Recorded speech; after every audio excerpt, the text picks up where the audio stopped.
नमस्कार, मैं मनीष तिवारी और आप देख रहे हैं हिंदुस्तान टीवी। आज हमारे साथ उपस्थित हैं सिवान जिला के भाजपा जिला उपाध्यक्ष और इंडियन रेड क्रॉस सोसाइटी के वाइस चेयरमैन सुधीर जायसवाल जी। और ये बहुत ही वरिष्ठ नेता हैं भाजपा के। 22 साल से लगातार भाजपा के साथ जुड़कर कार्य कर रहे हैं और पार्टी की जो योजनाएं हैं, पार्टी की जो बातें हैं उसको लोगों तक पहुंचाते हैं। ज़मीन स्तर से जुड़े हुए नेता हैं और ये अभी आगामी जो विधानसभा चुनाव होना है उसके लिए सिवान सदर से तैयारी कर रहे हैं विधायक पद के लिए। आइए इनसे हम बात करते हैं और जानते हैं कि कैसी है इनकी तैयारी। सर, आपका स्वागत है हमारे चैनल में। और सर, आप बताइए कि आप जनता के बीच में जाते हैं तो आप किन किन मुद्दाओं को लेकर के जनता के बीच जाइएगा? पहले तो धन्यवाद देना चाहते हैं हिंदुस्तान टीवी चैनल को। पहली बार आपने मेरा इंटरव्यू किया है, इसके लिए आपको बहुत बहुत धन्यवाद। चूँकि भारतीय जनता पार्टी दुनिया की सबसे बड़ी राजनीतिक पार्टी है और बहुत ही सुलझे स्वभाव के लोग ही भारतीय जनता पार्टी में रहते हैं। और मैं भारतीय जनसंघ से लेकर विद्यार्थी परिषद, राष्ट्रीय स्वयंसेवक संघ,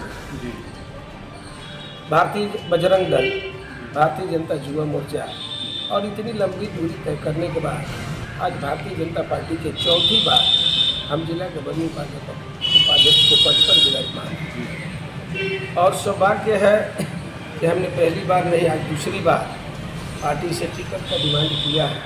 क्योंकि एक लंबी उम्र हो गई हमारी, एक लंबी रेखा हमने खींचा है।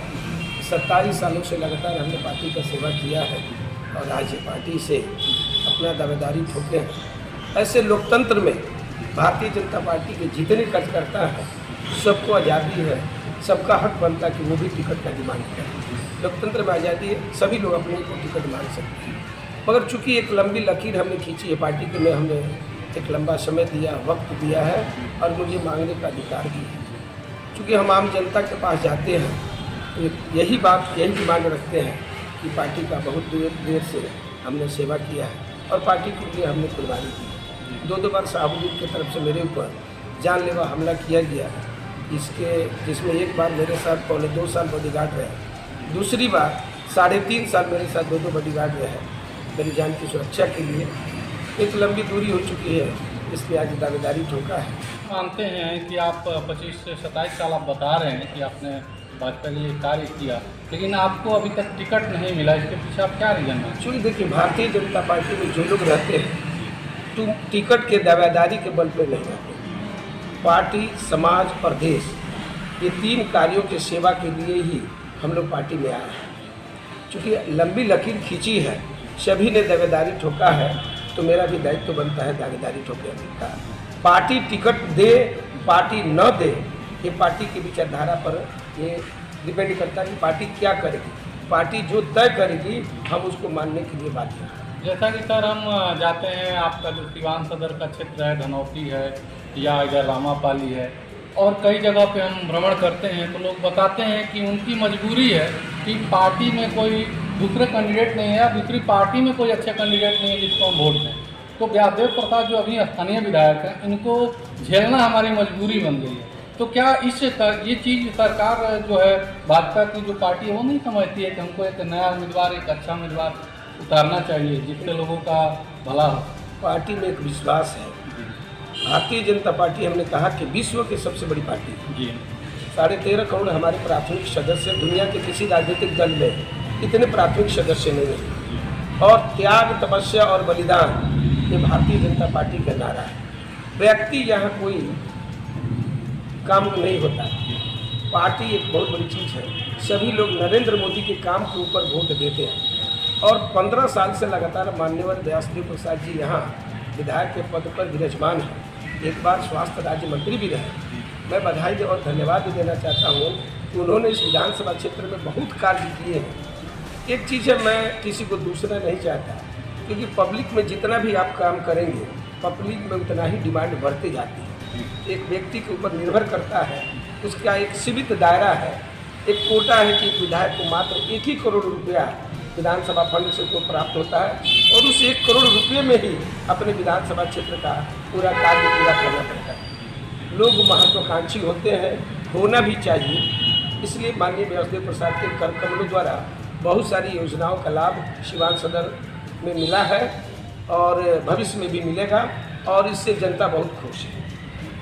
लेकिन जनता तो हमसे मिलती है, जब हम जनता से मिलते हैं तो जनता कहती है कि हम तो 5 साल होने वाला है, विधायक जी का चेहरा भी नहीं लेते हैं। ग्रामीण क्षेत्रों में ग्रामीण क्षेत्रों में जब हम जाते हैं ये गलत बात है, ये गलत बात है।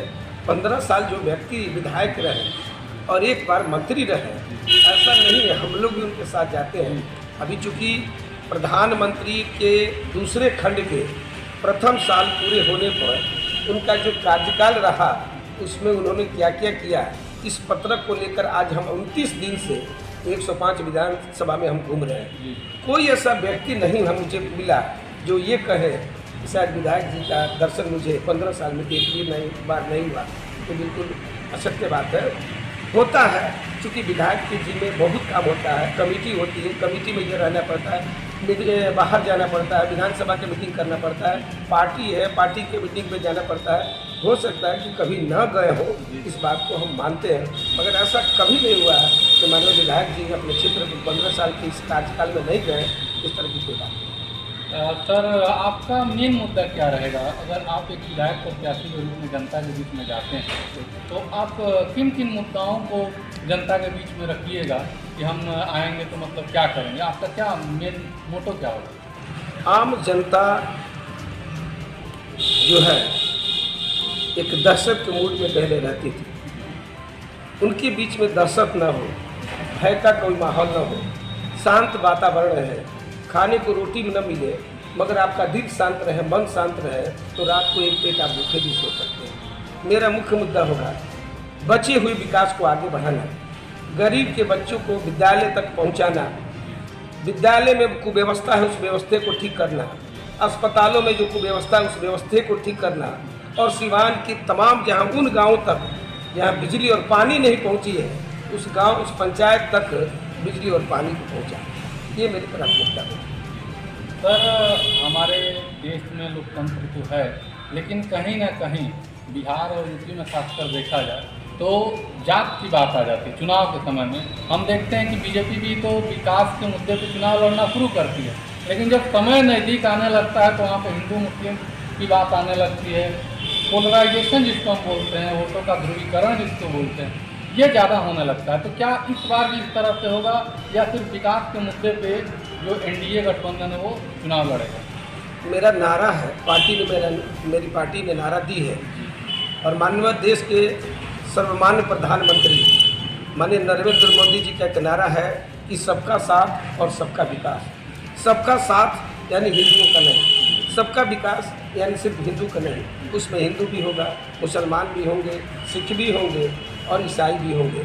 सभी का जब तक हम विकास नहीं करेंगे पंडित दीनदयाल उपाध्याय जी की यही सोच थी कि समाज के अंतिम छोर तक हम विकास की नली को जब तक नहीं पहुंचाएंगे तब तक हम विकास इस देश में नहीं कर पाएंगे। पंडित दीनदयाल उपाध्याय के ही बताए मार्गों पर भारतीय जनता पार्टी और नरेंद्र मोदी चल रहे हैं और समाज के अंतिम छोर तक इस विकास की योजना को जब तक नहीं पहुँचाएंगे तब तक हम सफल नहीं चलेंगे। और सर, सबसे ज्वलंत मुद्दा है हमारे राज्य के लिए और हमें शर्म भी होती है इस सवाल को बार बार रखने में, क्योंकि बेरोजगारी की जो समस्या है हमारे बिहार राज्य में बहुत ज़्यादा है। और हम किसी एक पार्टी को नहीं कर रहे हैं, हर पार्टी लगभग अपना बहुमत बना करके सरकार बनाई, लेकिन ये जो बेरोजगारी का जो मुद्दा है अभी तक खत्म नहीं हुआ। अभी देखिए लाखों में जो हैं प्रवासी मजदूर आए हैं। प्रवासी कहने में भी हमको शर्म आ रहा है, जो अपने ही राज्य के हैं वो प्रवासी कैसे हुए, दूसरे राज्य से तो आए नहीं वो, हमारे ही थे। और आप देखे होंगे उनके पैर में छाले पड़ गए थे, सरकार कोई व्यवस्था नहीं कर पाई। तो उस चीज़ों को छोड़ करके अभी वर्तमान में जो स्थिति है तो क्या उन बिहारियों को फिर वहाँ जाना पड़ेगा जहाँ पर मजदूरी करते थे? मैं आपकी बात से सहमत हूँ और आपकी बातों का मैं जवाब दे दूँ कि माननीय प्रधानमंत्री जी ने प्रवासी मजदूरों के लिए अभी 3 दिन पहले 50,000 करोड़ रुपए का अनुदान बिहार और उत्तर प्रदेश के उन मजदूर भाइयों के लिए दिया है कि वो वापस जाना चाहते हैं तो किसी तरह की प्रतिबंधता नहीं होगी। मगर इस प्रदेश के अंदर रह कर कार्य करना चाहते हैं, उनके लिए अलग पैकेज के रूप में माननीय प्रधानमंत्री ने 50,000 करोड़ रुपया का अनुदान दिया है। इससे वो स्वरोजगार पैदा करेंगे और अपने परिवार, अपने बाल बच्चों का पालन पोषण इससे कर पाए। ये अलग अभी तुरंत 3 दिन पहले का ये पैकेज आया है, इसलिए कहीं भी प्रवासी मजदूरों की इस तरह की तकलीफ की कोई बात नहीं और सरकार बिल्कुल चिंतनीय है कि किसी प्रवासी मजदूरों को कहीं किसी तरह का तकलीफ न हो सके। मतलब आपकी सरकार जो है आश्वस्त करती है बिल्कुल कि आने वाले समय में बिहार में रोजगार का सृजन होगा बिल्कुल होगा। हाँ, और मतलब अब जो जलील होना पड़ता था बिहार में वो जलील नहीं होना पड़ता। बिल्कुल नहीं। कुटीर उद्योग, लघु उद्योग एक और उद्योग है, इस तरह के उद्योगों की बढ़ावा के लिए ही सरकार ने 50,000 करोड़ का ये विशेष अनुदान दिया है प्रवासी मजदूरों। सरकार की सभी योजनाएं तो बड़ी बड़ी होती है, लोन भी मिलना बताया जाता है कि रोजगार के लिए, लेकिन कोई युवा अगर जाता है लोन लेने के लिए तो उतना इजी वे में हर एक काम हो नहीं पाता जितना इजी वे में हम प्रेस कॉन्फ्रेंस में बता देते हैं, सरकार उतना कर देती है, क्योंकि वहाँ पे भी पैरवी की ज़रूरत पड़ती है, वहाँ भी घूस की ज़रूरत पड़ती है, कहीं ना कहीं ट्रांसपेरेंसी नहीं है। तो इस पर आप क्या करेंगे? यानी एक उदाहरण स्वरूप बात आपको बताना चाहते हैं। जब हमारी सरकार केंद्र में नहीं थी, कांग्रेस की या किसी और अन्य विरोधी की जब सरकार थी, तो मामूली एक गैस कनेक्शन के लिए आपको 2-2 साल दौड़ने पड़ते थे और 5 से 10 हज़ार रुपये घूस देना पड़ता था। सांसद के पीछे लगातार आप दौड़ते थे तो भी आपको गैस का कनेक्शन प्राप्त नहीं होता था। खुदा न खास्ते किसी परिवार में किसी माँ बहन का गैस खत्म हो जाए तो एक व्यक्ति सुबह से ही वहाँ गोदाम पर खड़ा रहता था, शाम तक भी उसका नंबर आए कि ना आए इसकी कोई गारंटी नहीं थी। मगर आज गैस के कनेक्शन के लिए आपको किसी तरह की परेशानी नहीं है और गैस घर में घट जाए, आज तो गैस वाला वेंडर आपके दरवाजे पे पूछता है प्रतिदिन आकर कि माता जी गैस चाहिए क्या, तो माता जी या बहन ऊपर से जवाब क्या देती है, नहीं जाओ अभी गैस है। तो व्यवस्था अभी हम लोगों ने जनधन योजना के तहत गांव के हर पंचायत में तमाम बैंकों को आदेश दिया था सरकार ने, केंद्र सरकार ने कैंप लगाकर 0 बैलेंस पर हमने खाता खुलवाया है और हमने तमाम उस बेरोजगार लड़कों को सरकार ने ये निर्णय करके दिया है कि 10 लाख रुपए का अनुदान किसी भी उद्योग के लिए, कुटीर उद्योग के लिए उनको 10 लाख रुपए का अनुदान सरकार देगी विदाउट किसी गारंटी के। और विदाउट कोई घूस के, विदाउट नहीं विदाउट। अगर इस तरह के देखिए उंगली सब बराबर नहीं होती है, ठीक है, हर बैंक शाखा के मैनेजर फील्ड अफसर एक तरह के नहीं होते। अगर मामला सर एक इस तरह का मामला अगर प्रकाश में आता है तो संज्ञान हमारे बीच में भी आना चाहिए ताकि उस पर हम कानूनी कार्रवाई करवा सकें। तो अब हम ये मान के चलें कि जो विधानसभा चुनाव होने वाला है, अगर उसमें एनडीए की सरकार बनती है, गठबंधन की जो सरकार है भाजपा और जदयू की, तो आप लोग रोजगार का सृजन करेंगे ताकि यहाँ से मजदूर जो हैं, जो युवा हैं, वो दूसरे प्रदेश में पलायन न कर सकें। पलायन। बिल्कुल जी जी।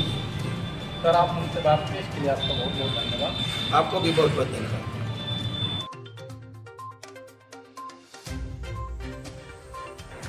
अगर आप क्वालिटी एजुकेशन प्राप्त करना चाहते हैं, वो भी अपने सिवान शहर में, तो आज ही ज्वाइन करें अंशुमान फिजिक्स क्लासेस 11th और 12th के स्टूडेंट्स के लिए। स्थान है जेपी चौक, सिवान। जीरादेई प्रखंड का सीबीएसई बोर्ड से मान्यता प्राप्त एकमात्र स्कूल परमानंद पब्लिक स्कूल में आज ही एडमिशन करवाएं और बच्चों का भविष्य उज्जवल बनाएं। अगर आपको हमारा वीडियो पसंद आता है तो नीचे दिए गए लाल बटन को दबाकर चैनल को सब्सक्राइब करें और बेल आइकन को जरूर दबाएं। धन्यवाद।